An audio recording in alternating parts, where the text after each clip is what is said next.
Le Canada est un pays qui promeut et qui encourage l'entrepreneuriat. Dans la vidéo d'aujourd'hui, je vais te présenter 5 idées de business que tu peux développer en marge de ton activité salariée, c'est-à-dire si tu veux avoir un pied dans le business et un pied dans le salariat, ou alors que tu souhaites développer comme activité principale, c'est-à-dire ce sera ta seule source de revenus.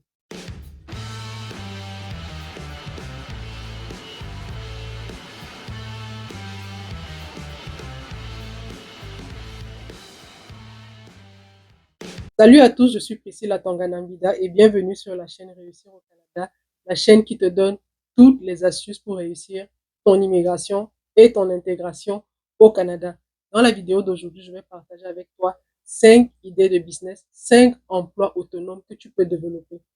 Ces idées de business-là, tu peux les développer si tu es salarié, c'est-à-dire que tu es un employeur, tu travailles pour une entreprise, mais à côté de ça, tu veux quand même générer un supplément de revenus ou alors tu veux avoir un pied dans le business et un pied dans le salariat. Tu peux également développer l'un de ces business-là comme ton activité principale, c'est-à-dire que ce sera vraiment l'activité qui sera ta principale source de revenus. Ça peut également être une activité pour une personne qui a postulé pendant longtemps et n'a pas eu de retour favorable à ses candidatures. Ça peut être une activité qui peut être intéressante pour une personne qui est aux études et se dit, bon, pendant que je suis aux études, j'ai quand même envie de développer une activité. Ça peut également être intéressant pour une personne qui est curieuse, qui souhaite entreprendre et se dit, tant qu'à faire, pourquoi ne pas devenir travailleur autonome? Parce que c'est le nom qu'on donne aux personnes qui exercent dans l'un des domaines que je vais présenter. C'est le titre de travailleur autonome qu'ils ont, c'est-à-dire que c'est des personnes qui ont une entreprise, mais travaillent selon certaines règles. Parce que la plupart des business que je vais vous présenter, vous allez voir que ce sont des business qui ont un certain encadrement. Donc, sans plus tarder, je vais commencer avec la première idée de business. La première idée de business que je vais vous présenter, c'est vraiment celle de conducteur ou de livreur. On parle très souvent de conducteur Uber ou de livreur Uber. Pourquoi? Parce que Uber est la plateforme qui a une certaine notoriété à date, c'est-à-dire qu'on connaît beaucoup plus Uber, mais il faut se dire qu'à côté de Uber, il y a beaucoup d'autres plateformes comme DoorDash, il y a des plateformes aussi sur lesquelles les personnes peuvent aller développer leur activité. Donc, l'interface généralement que vous allez utiliser, c'est l'interface de l'application Uber, mais pas comme utilisateur. Vous, si vous êtes chauffeur Uber, si vous travaillez avec Uber et que vous faites des livraisons, vous avez un accès dédié parce que vous n'êtes pas un client. Le client, lui, il sait comment il fait sa commande, mais vous, en tant que chauffeur, vous avez une plateforme qui vous est dédiée. Et à côté de ça, il y a des exigences aussi à valider, c'est-à-dire que quelqu'un qui décide d'être conducteur, il y a des exigences qu'il faut valider. Notamment, la première exigence qu'il va falloir valider, je crois, à date, il faut avoir fait 2 ans de conduite sur le territoire canadien. C'est-à-dire on va valider que le permis de conduire que vous avez, c'est un permis de conduire qui a minimalement 2 ans. Les personnes qui font Uber vont me confirmer ce point-là, mais je crois que c'est l'une des exigences. Et elle apparaît même d'ailleurs sur le site de Uber, c'est-à-dire on va valider que vous avez eu à conduire pendant 2 ans. Je crois que c'est parce que la conduite des personnes, ça, c'est une question de sécurité majeure. On veut avoir un ensemble d'informations sur vous, on veut savoir qui conduit, c'est-à-dire la qualité de votre conduite. C'est pour ça qu'on va exiger que votre permis ait minimalement 2 ans. Et à côté de ça, on va également valider tout ce qui est antécédents judiciaires, vérifier que vous n'avez pas un casier judiciaire, vérifier votre dossier de conduite et on va aussi s'assurer que le véhicule que vous utilisez, c'est un véhicule qui fait l'objet d'une inspection annuelle. C'est-à-dire que vous ne mettez pas la vie des gens en danger, clairement. C'est-à-dire on veut s'assurer que aux questions sécurité des personnes, tout est OK. Parce que si on ne fait pas toutes ces vérifications, toutes les vérifications dont je vous ai parlé, vous imaginez le risque qu'on peut courir. Et au-delà de ça aussi, il faut savoir que vous avez un examen à passer. C'est pas un examen qui est lourd, c'est vraiment un examen que vous pourrez faire en 15-25 heures suivant la province. C'est pas quelque chose de lourd, mais c'est une exigence de chacune des provinces. C'est chaque province qui va vous dire l'exigence. Si vous souhaitez en savoir plus, je vous recommande d'aller sur l'application Uber. Vous allez avoir toutes les informations sur comment devenir un conducteur Uber. La deuxième idée de business que je voudrais vous présenter, c'est celle de consultant assermenté en immigration. Beaucoup de personnes ne le savent pas, mais pour être consultant en immigration, il y a des exigences. C'est un titre, c'est un emploi autonome au Canada. Et ce n'est pas tout le monde qui a ce titre-là. C'est-à-dire que ça prend un minimum, ça prend des exigences, ça prend une formation pour utiliser ce titre de consultant assermenté en immigration. Et le rôle du consultant en immigration, c'est vraiment d'accompagner les clients, les personnes dans toute leur démarche d'immigration, que ce soit pour être résident permanent, résident temporaire, étudiant, obtenir un contrat de travail. C'est tout un métier qui est réglementé, comme je vous le disais, et c'est un métier qu'on range dans la catégorie des travailleurs autonomes, c'est-à-dire vous pouvez travailler dans un cabinet d'immigration ou alors vous mettre à votre propre compte. C'est vous qui voyez, et pour le devenir, il y a une formation. C'est vrai que beaucoup de personnes pensent que c'est beaucoup de lectures qui vous octroient le titre de consultant en immigration. Non. Les consultants en immigration ont une formation au collège des consultants en immigration, le CICC. Donc, c'est une formation que vous devez suivre, que les personnes doivent suivre pour afficher ce titre-là. Et c'est d'ailleurs pour ça que je dis très souvent aux personnes, quand vous travaillez avec une personne qui affiche le titre de consultant en immigration, demandez-lui son numéro provincial et son numéro au fédéral. Parce que quand vous avez été reconnu, quand vous avez pris le serment, vous avez vu le titre consultant assermenté, ça veut dire qu'il y a un numéro qu'on vous donne, qu'on vous attribue, tant au niveau provincial qu'au niveau fédéral. Ça veut dire que pour exercer, vous donnez juste ce numéro-là à vos clients et le client peut aller sur le site du collège, du collège des consultants en immigration, pardon, pour valider que vous avez encore, votre numéro est toujours valide parce que il y a des personnes, il y a des consultants qu'on révoque quand il y a des cas qui se produisent, quand il y a des clients qui se plaignent, quand il y a des situations, il y a des consultants qu'on révoque. Donc, petit conseil qui n'a rien à voir avec la vidéo, si vous travaillez, si vous faites affaire avec un consultant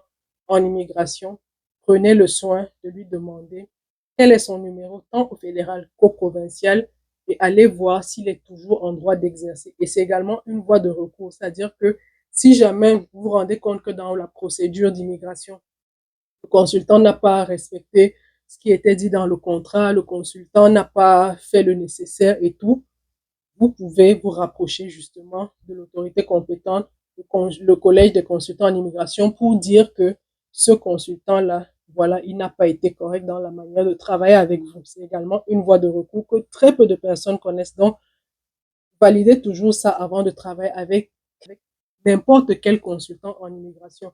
Beaucoup de personnes se font abuser par des consultants et restent dans leur coin. Non, si vous faites vos due diligence, vous vous assurez que le consultant avec qui vous travaillez, c'est un consultant qui a sa licence à jour, dont le numéro est vraiment encore actif. Vous vous mettrez à l'abri de beaucoup de surprises parce que vous avez des voies de recours. Et un consultant qui sait que il vous a remis son numéro, qui sait que vous avez fait les recherches nécessaires, ne va pas vous traiter n'importe comment parce qu'il sait que vous savez les voies de recours qui sont les vôtres. Je ne vous dis pas non plus que le consultant vous garantit soit une résidence permanente, soit l'octroi d'un visa. Non, le consultant ne vous garantit pas. C'est un peu comme un avocat que vous prenez. Il optimise vos chances de gagner un procès parce qu'il connaît les rouages du système, il sait quels arguments utiliser, il sait comment monter euh, la plaidoirie, mais c'est pas lui qui délivre le visa. Donc, gardons bien ça à l'esprit. Le consultant, ce n'est pas lui qui délivre votre visa. La délivrance du visa reste du ressort du gouvernement du Canada. Donc, voilà pour ce qui est des consultants en immigration. C'est une activité que vous pouvez développer comme salarié, c'est-à-dire que vous travaillez dans un cabinet en immigration. Vous pouvez également la développer comme travailleur autonome, c'est-à-dire que vous développez votre propre cabinet en immigration. Vous pouvez le faire à temps partiel ou à temps plein, c'est-à-dire vous travaillez pour une entreprise et à côté de ça, vous traitez des dossiers. Mais à chaque fois, j'ai envie de vous dire, validez que le travail, l'emploi que vous prenez comme travailleur autonome, c'est un métier qui est compatible avec ce que vous faites parce que vous allez le voir plus haut, il y a des emplois autonomes qui ne sont pas compatibles avec certaines fonctions. C'est-à-dire que si vous décidez d'exercer l'un de ces emplois autonomes-là, il y a une fonction qui n'est pas compatible avec ça. Il y a des fonctions qui ne sont pas compatibles avec ça. Donc voilà pour ce qui est des consultants assermentés en immigration. La troisième idée de business que j'aimerais partager avec vous, c'est courtier hypothécaire. à ce niveau-là, j'ai envie de faire une pause pour vous dire que dans tout ce qui sera achat de votre maison, vous aurez à traiter avec avec deux principaux professionnels, on va dire, le courtier immobilier et le courtier hypothécaire. Le courtier hypothécaire, c'est la personne qui aide ses clients à aller chercher un prêt hypothécaire auprès des institutions financières. Donc, c'est lui qui va vraiment se charger de trouver le prêt, le financement dont vous avez besoin pour votre bien immobilier. Donc, c'est peut-être votre première maison que vous voulez acheter. Et ce métier-là a des exigences. Et la principale exigence est de suivre le programme en courtage hypothécaire. C'est une formation qui fait 6 à 12 mois, dépendamment de vous, parce que c'est vous qui suivez un certain rythme, c'est vous qui définissez la fréquence à laquelle vous avancez. Donc, si vous êtes moyen, on va dire, vous allez le faire en 6 mois, mais si vous prenez plus de temps, on va le dire, c'est en 12 mois que vous allez aller décrocher votre accréditation. Donc, vous allez suivre cette formation-là. C'est une formation qui va vous dire les règles à respecter, l'éthique, la déontologie à respecter en tant que courtier hypothécaire.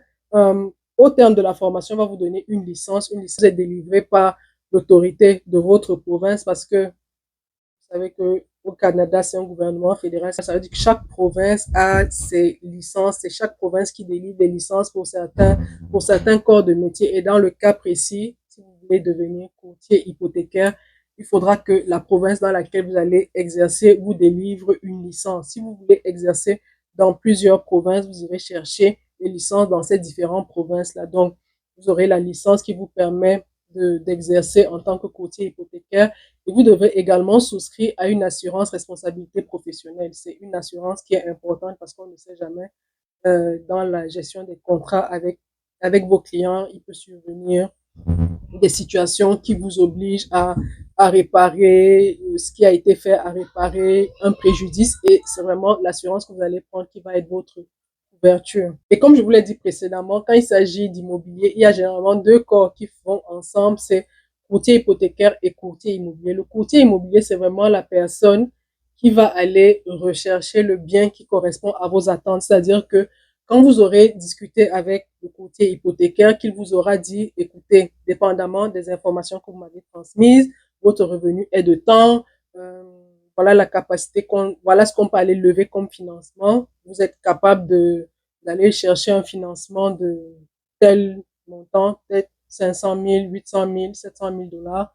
Une fois que vous avez cette information-là, vous vous rapprochez justement du courtier hypothécaire pour rechercher le bien qui correspond à vos attentes. C'est-à-dire que vous savez déjà le montant du financement que vous êtes capable de lever. Le courtier immobilier va donc faire la recherche sur le terrain et aller valider le bien qui correspond à vos attentes. Vous allez lui dire, je cherche une maison dans telle zone qui a telle caractéristique, tel nombre de pièces, tel nombre de chambres, etc.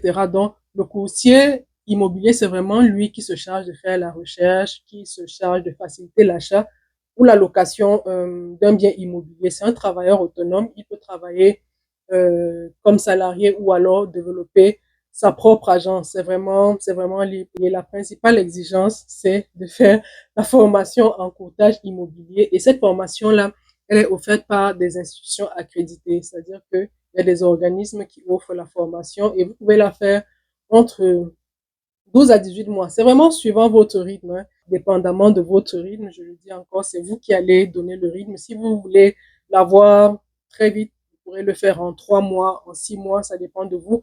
Quelqu'un qui va plus lentement va aller chercher cette certification-là en 18 mois. Ça dépend de chacun. Après avoir terminé sa formation, vous devez obtenir la licence qui vous donne le droit d'exercer dans la province. C'est-à-dire que si vous décidez d'exercer dans la province de l'Ontario, il sera question pour vous d'aller chercher la licence qui vous donne le droit d'être actif, d'être un travailleur autonome comme courtier immobilier en Ontario. Si vous voulez travailler en Ontario et dans une autre province, vous irez chercher deux licences. Vous êtes travailleur autonome. Ça veut dire que c'est chaque province qui a sa réglementation, qui délivre les accréditations. Donc, vous validerez ces exigences-là avant de commencer à travailler et vous serez sous le couvert d'une agence. Ça veut dire que même si vous êtes travailleur autonome, il y a une agence qui doit chapeauter vos activités. À présent, nous allons aborder la cinquième idée de business que vous pouvez développer comme travailleur autonome à temps plein ou à temps partiel, c'est-à-dire vous pouvez être salarié et développer l'une de ces activités-là, ou alors vous pouvez en faire votre principale activité de revenu. À présent, nous allons aborder la cinquième idée de business que vous pouvez développer comme travailleur autonome à temps plein ou à temps partiel, c'est-à-dire vous pouvez être salarié et développer l'une de ces activités-là, ou alors en faire votre principale activité génératrice de revenus. C'est-à-dire, vous pouvez être un étudiant, vous pouvez être une personne qui a postulé pendant longtemps et n'a pas eu de suite. Vous pouvez être une personne qui dit juste que moi, l'entrepreneuriat, c'est mon affaire, je préfère être un entrepreneur. La cinquième idée que je m'en vais vous présenter, c'est celle de conseiller en sécurité. J'ai envie de vous dire, petite parenthèse, je suis actuellement en train de préparer ma certification de conseiller en sécurité financière. Il y a de fortes chances qu'au moment où je vais diffuser cette vidéo, que j'ai déjà passé ma certification. Je l'espère, je croise les doigts. En tout cas, pour devenir conseiller en sécurité financière, ça prend une formation. Il y a des exigences. Vous allez faire une formation qui va vous donner le droit d'exercer comme les précédents, c'est-à-dire vous allez faire une formation. Mais avant toute chose, c'est quoi un conseiller en sécurité financière? Un conseiller en sécurité financière, c'est une personne qui accompagne les personnes et les familles dans tout ce qui est planification de leurs finances, placement, investissement, assurance, donc toutes les questions liées à l'optimisation de vos finances, à vos placements, à vos investissements au Canada, à préparer l'avenir de vos enfants. Nous souhaitons tous que nos enfants aillent dans les meilleures universités. C'est vraiment avec un conseiller en sécurité financière que vous allez aborder ces questions-là, et le conseiller en sécurité financière va vous proposer des solutions pour optimiser vos placements, pour optimiser vos investissements. Il va également vous donner des conseils si vous avez des dettes, vous permettre de rembourser vos dettes sans payer trop de frais, sans que la facture soit très lourde en termes d'intérêt. C'est vraiment ça le rôle d'un conseiller en sécurité financière. Je dit, ça prend une formation, c'est-à-dire que une formation que vous devez faire parce que vous allez être au contact de famille, il y a une éthique à respecter, il y a une déontologie à respecter. Comment est-ce que vous échangez avec les clients? Quels sont les protocoles à respecter quand un client prend une assurance? Quels sont les conseils? Qu'est-ce qu'il faut faire? Qu'est-ce qu'il ne faut pas faire? Bref, c'est une formation qui vous donne vraiment une vue d'ensemble sur le plan de l'éthique et de la déontologie. C'est également une formation qui vous donne tous les secrets en matière d'assurance, d'épargne, d'investissement au Canada. C'est-à-dire, vous devez connaître tous les produits que vous allez proposer à votre client. Vous devez savoir quels sont les avantages et les inconvénients pour chaque produit financier que vous allez présenter au client. Donc, c'est une formation qui vous permet d'avoir une bonne connaissance de tous les produits financiers qui peuvent exister et délivrés par les compagnies d'assurance ou même par les banques. Donc, vous avez une grande connaissance de ces produits-là. Et aussi, quand vous avez terminé votre formation, c'est la province dans laquelle vous allez exercer qui va vous donner l'autorisation de le faire. Si vous décidez de travailler en Ontario, il y a une autorité compétente en Ontario qui va vous délivrer l'autorisation, la licence pour exercer. Si en plus de l'Ontario, vous voulez travailler au Québec, vous allez prendre une certification, une licence plutôt, pour valider à chaque fois que, avant d'exercer, vous avez pris les licences dans chacune des provinces. Ce sont des domaines vraiment réglementés. Nous voilà donc arrivés au terme de cette vidéo dans laquelle je vous ai présenté 5 idées de business, 5 emplois autonomes que vous pouvez développer à temps plein ou à temps partiel. Vous avez remarqué que ce sont des emplois, ce sont des métiers qui sont réglementés, ce sont des business qui sont réglementés parce que on sait que vous traitez avec des personnes. Il y a des personnes qui vont prendre un véhicule. Pour ceux qui vont être conducteurs Uber, il faut qu'on s'assure que le passager ne prend aucun risque. Vous allez également traiter avec les personnes, vous allez gérer leurs finances. Il faut qu'on s'assure que vous avez une bonne éthique, vous connaissez l'éthique, vous connaissez la déontologie à respecter. Donc, c'est pas des formations compliquées, c'est des formations que vous pouvez aller chercher. Ça vous prend un certain temps suivant votre volonté. Il y a des gens qui en 2 mois terminent des certifications. Il y a des personnes qui vont à un rythme beaucoup plus lent et le font en 6, 8, 18 mois. C'est des métiers qui sont bien encadrés, mais qui sont vraiment à votre portée. J'ai envie de vous dire, si vous cherchez un complément de revenu, si vous cherchez une activité qui va vous générer un complément de revenu, ou alors si pendant longtemps vous avez postulé et que vous n'avez pas eu de suite, ou encore si vous êtes étudiant et vous vous dites, en marge de mes études, j'ai envie de me faire un revenu, voilà des idées qui peuvent vraiment vous intéresser. Conducteur ou livreur, Uber, selon si vous décidez de travailler sur la plateforme Uber, consultant assermenté en immigration, conseiller en sécurité financière, courtier hypothécaire ou courtier immobilier. Ce sont vraiment des emplois autonomes qui sont à votre portée. Et je vous ai dit, il y a certains de ces emplois-là qui ne sont pas compatibles avec certaines fonctions. Je vous prends le cas des conseillers en sécurité financière. Il y a des emplois que vous ne pourrez pas exercer étant conseiller en sécurité financière. Réfléchissez vraiment à ces options-là si vous voulez générer un complément de revenu ou alors si vous vous rendez compte après un certain temps que le salariat ne vous ouvre pas ses portes, vos candidatures ne sont pas retenues. Donc, regardez vraiment vers ces options-là et vous allez voir qu'il y a beaucoup de personnes qui vivent de ces activités-là. Le plus dur, généralement, c'est la barrière mentale. Quand on sait qu'on a l'habitude d'avoir un salaire, quand on sait que les activités de prospection, appeler les personnes, aller chercher des clients, c'est pas des choses qui nous rendent confortables. Et vous savez, quand il s'agit de son pain quotidien, de gagner dans la dignité, c'est la meilleure des choses. Donc, au début, ça va être difficile, je l'avoue. Moi-même, quand je prospecte, c'est très désagréable de se voir parler d'une certaine manière, mais vous savez ce que vous cherchez, vous savez qu'au final, vous êtes beaucoup plus en train de rendre service, vous êtes autant en train de rendre service à la personne que de vous rendre service à vous-même. Donc, c'est des perspectives que je vous invite à envisager réellement. Pour ceux qui se demandent, mais est-ce que ça donne l'argent? J'ai envie de vous dire, si vous voulez savoir si ça donne l'argent pour chacun de ces métiers-là, faites des recherches, allez voir pour les conseillers en sécurité financière. Est-ce qu'il y a des personnes qui se font de l'argent en tant que conseiller en sécurité financière? C'est quoi l'histoire des personnes qui se font de l'argent? Est-ce que c'est vraiment un bon domaine? Faites toujours vos recherches. Parce que si moi je vous dis que c'est un secteur qui donne de l'argent, vous allez dire, ah, c'est parce que tu es dedans, etc. Donc, faites toujours vos recherches en toute chose. Pour terminer cette vidéo, j'aimerais vous dire, si vous souhaitez devenir conseiller en sécurité financière, actuellement, je recrute dans mon équipe. Je recrute également pour la compagnie dans laquelle je travaille. Je vous laisse tous les détails en description. Je le fais part-time, c'est-à-dire c'est vraiment mon side hustle. Je travaille, je suis employé et à côté de ça, je développe cette activité-là. Dans une autre vidéo, je vais certainement vous dire pourquoi j'ai choisi d'être conseiller en sécurité financière et pourquoi pas une autre activité d'employé, de travailleur autonome. Je vais vous donner toutes les raisons dans cette vidéo-là. Mais je vous rassure, je ne vais jamais vous dire est-ce que ça donne l'argent ou ça ne donne pas l'argent. Ça, c'est votre travail. Est-ce que c'est un métier intéressant ou pas? Ça, c'est votre travail. Je vais vous dire ma réalité. Mais vous savez, quand il s'agit d'argent, c'est trop facile de venir vous dire oui, ça donne l'argent ou même ça rend millionnaire. Faites vos recherches. Internet est là pour tout le monde.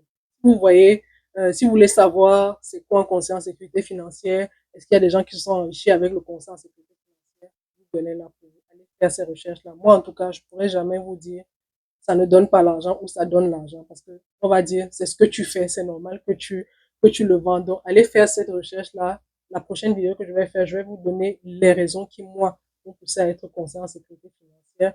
Pour tous les autres détails, je vous les laisse en barre de description de la vidéo. Laissez-nous un commentaire. Si vous avez d'autres thématiques que vous voulez voir abordées sur cette chaîne, n'hésitez pas à nous les dire en commentaire. Qu'est-ce que vous avez pensé de la vidéo? Est-ce que ce sont des idées qui vous intéressent? Est-ce que ce sont des idées auxquelles vous avez déjà pensé? Est-ce qu'il y a des personnes dans votre entourage qui exercent l'un de ces emplois autonomes? Laissez-nous savoir. Je vous dis à très bientôt pour une prochaine vidéo. Prenez soin de vous.